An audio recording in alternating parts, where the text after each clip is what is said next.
비교적 종교개혁으로 말미암아 이런 것들이 수습이 되어졌었는데 이 므낫세가 왕위에 오른 이후에 그 산당을 다시 세웠다는 거예요.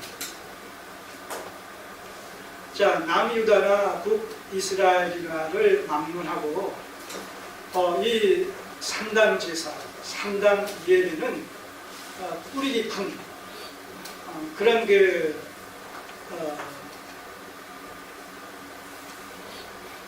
이런 세월들을 안고 있죠.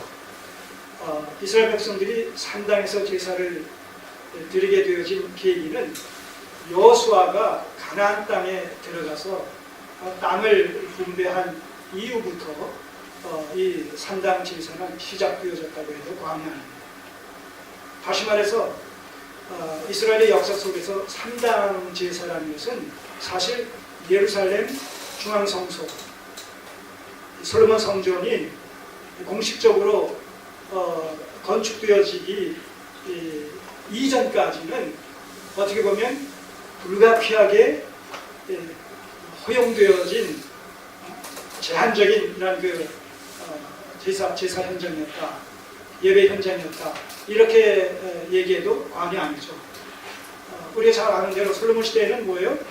기브온 산당에서 일천 언제가 공식적으로 드려지기도 하고, 거기서 드려진 그 제사를 하나님께서도 받으시지 않습니까? 그런 의미에서 묵인되어졌다는 것이죠.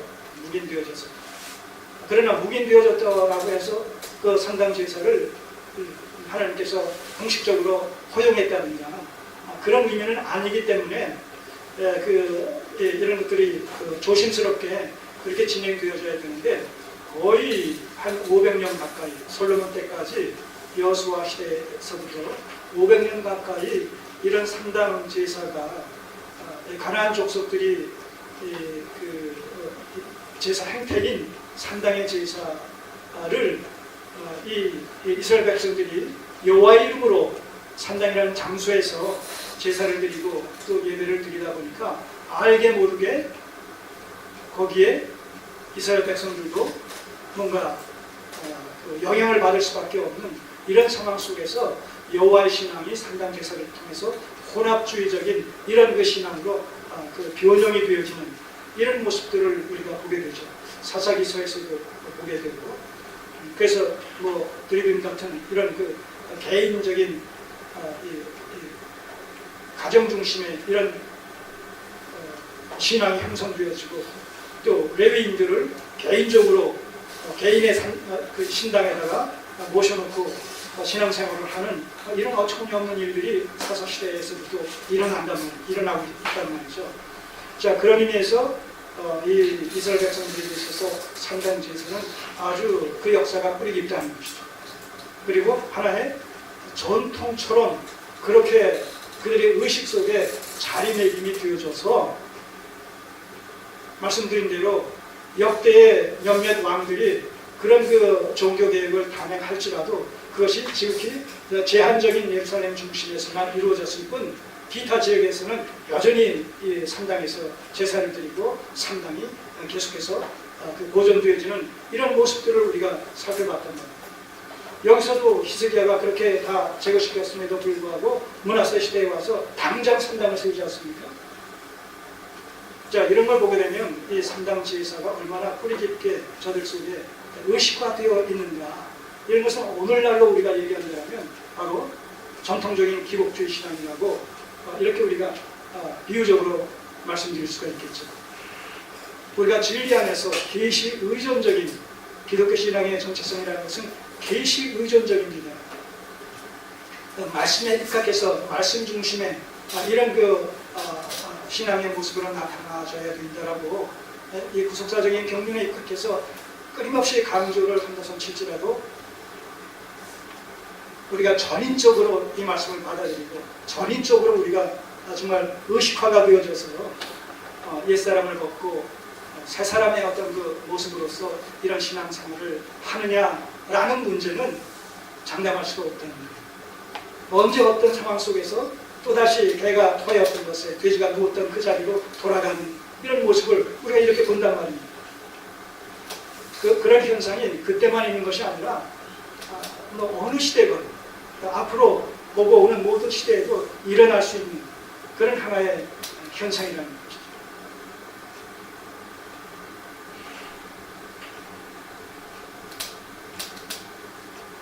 편의성 때문에.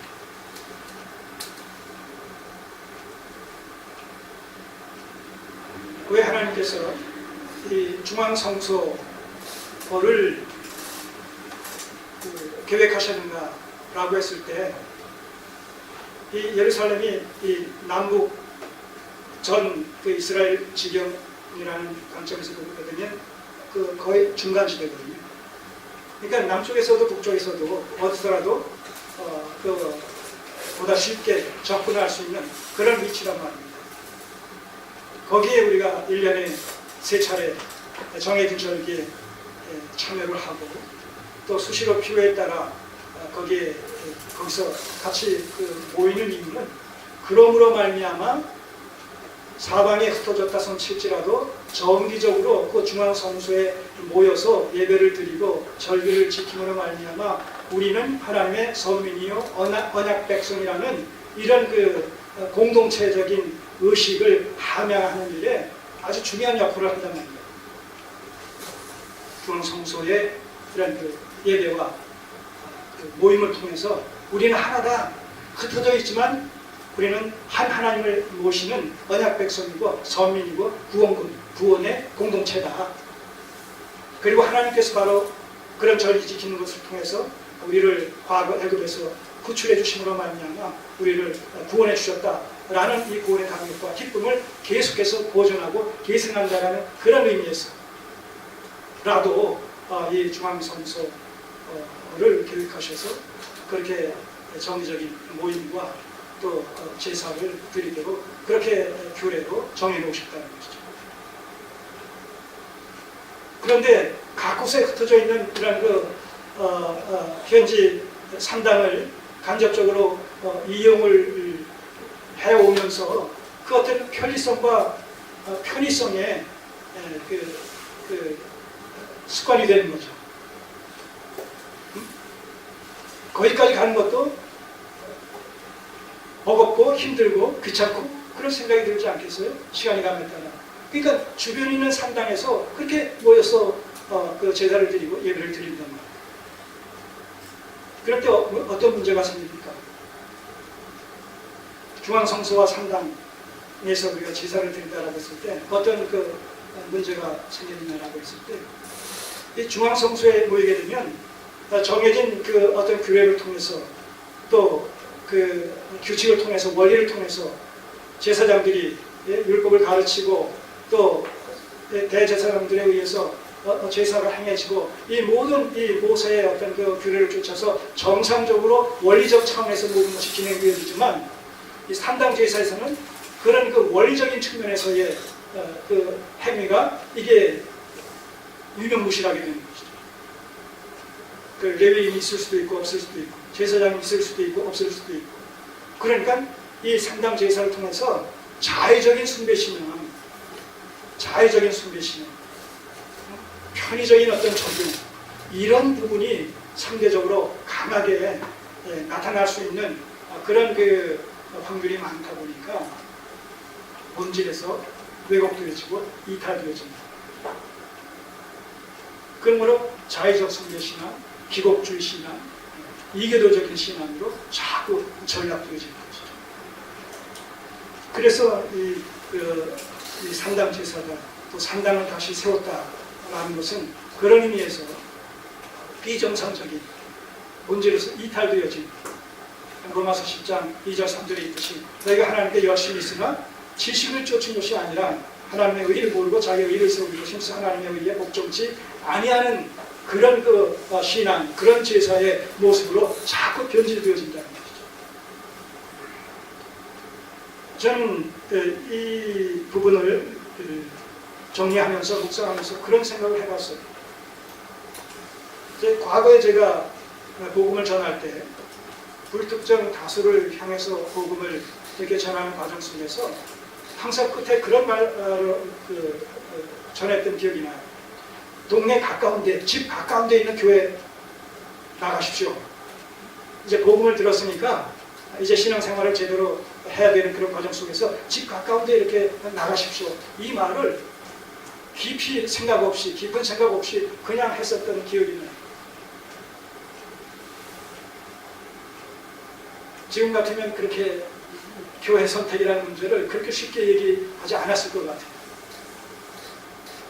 여러분, 이 상당 제사가 보편화되어지고 뿌리 깊어지게 되어지는 배경 속에는 자기가 속해 있는 그 지역에서 가까이 있으니까 쉽게 접근할 수가 있기 때문에 그런 편의성과 편리성, 용이함 이런 것으로 말미암아 거기서의 어떤 그 제사드림과 거기서의 어떤 신앙생활과 거기서의 어떤 교제가 얼마만큼 원리 원칙에 입각하게 그렇게 신앙생활을 할 수 있고 또 예배와 제사를 드릴 수 있을 것이냐의 문제에 대한 심각한 고민 없이 그 편의성과 편리성만 앞세워서 이 상당 제사에 참여를 하고 적응이 되어지는 그런 그 경우가 비일비재했다는 것이죠.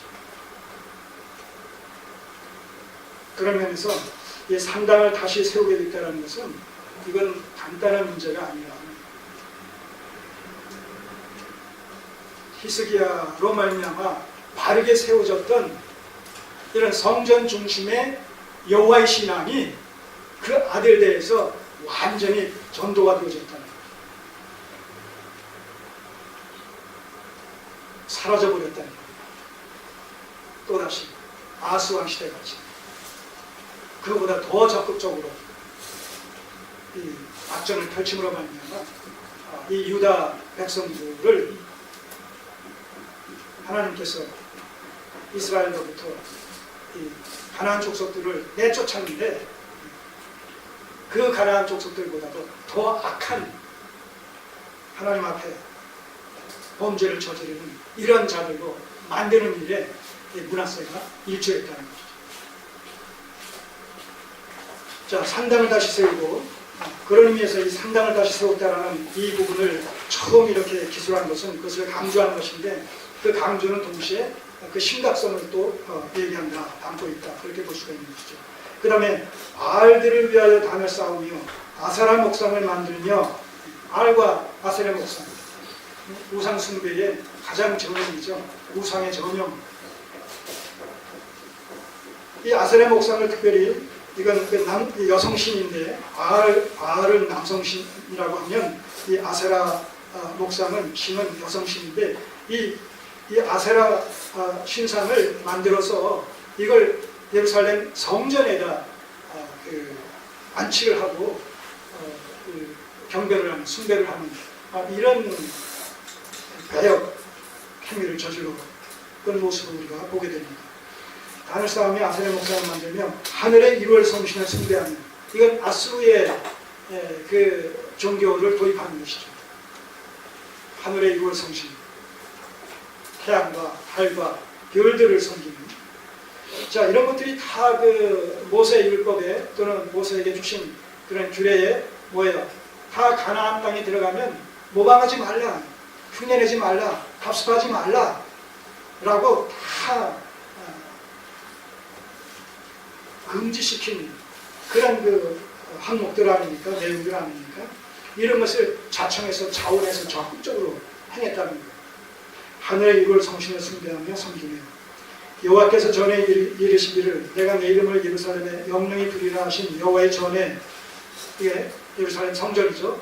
거기에 단들을 쌓고 이런 우상 숭배를 위한 단들을 쌓고 또 여호와의 전 두 마당에 이것은 그